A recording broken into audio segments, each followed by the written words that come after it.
Nation of Fit and 10, welcome to day 69. One more day to go. One more day.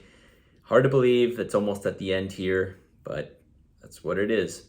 It goes by super fast, right? It goes by crazy fast. 10 weeks. You think a 10-week program is going to take forever. Oh, such a long program. But before you know it, you see that it's soon come to an end. And hopefully you'll agree it really wasn't that bad, right? There's really not a huge demand on you, maybe with the exception of your food, in terms of it being a daily task. That might be if something perhaps that you find more advanced or maybe a little bit overwhelming.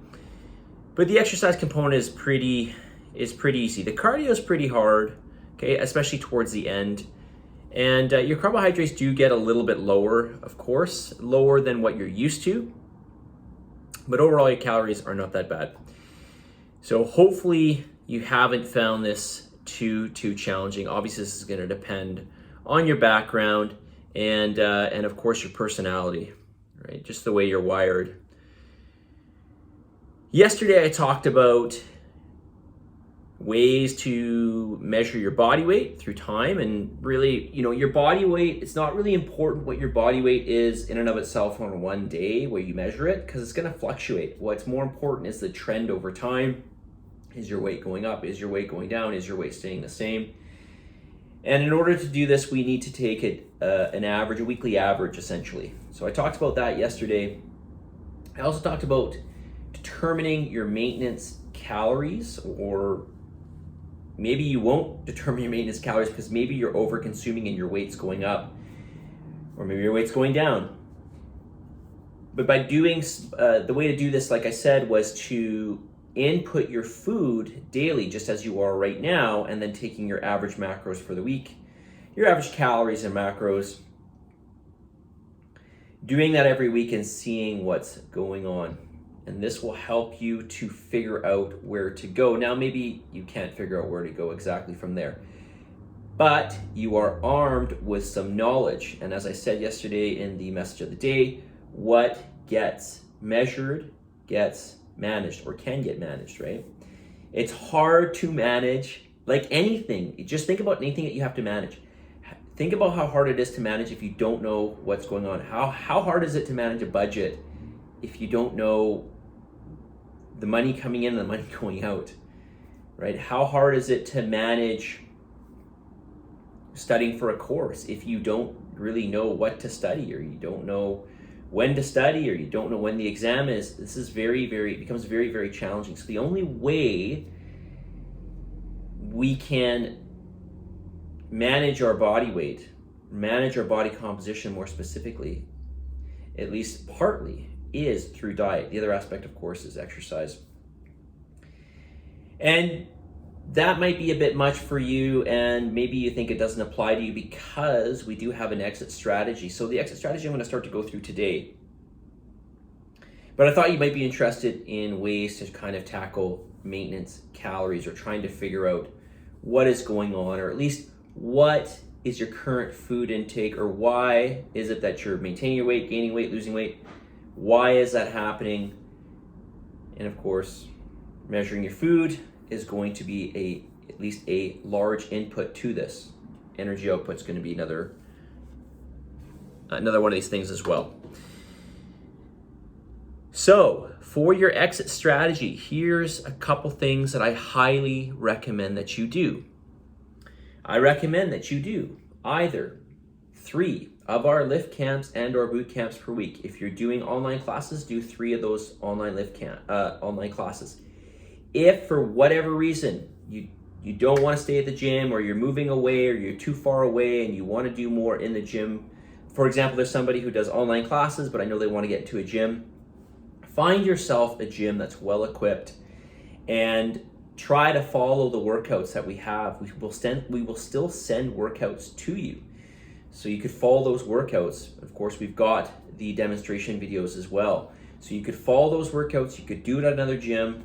I would highly recommend doing 3 resistance-based workouts per week. And I'm not talking about going to and I'm not putting this down, it's just not the right class. I'm not talking about going to a rec center and doing a strength class where they give you 5-pound weights and you just do all kinds of different exercises.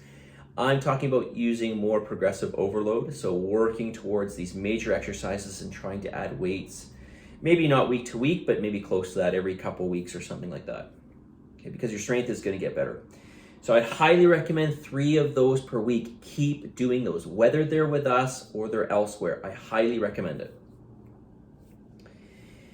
Number 2, I would do 3 sessions of 30 minutes of cardio per week. Now, the cardio doesn't have to be like it is in the program. When I say 30 minutes of cardio per week, this could vary and could be all kinds of different things.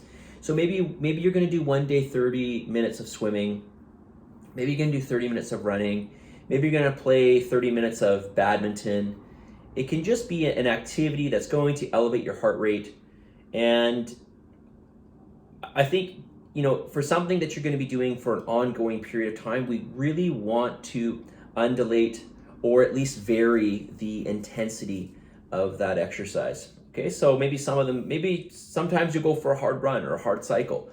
Maybe some of them, like I said, you'll go for an easy swim.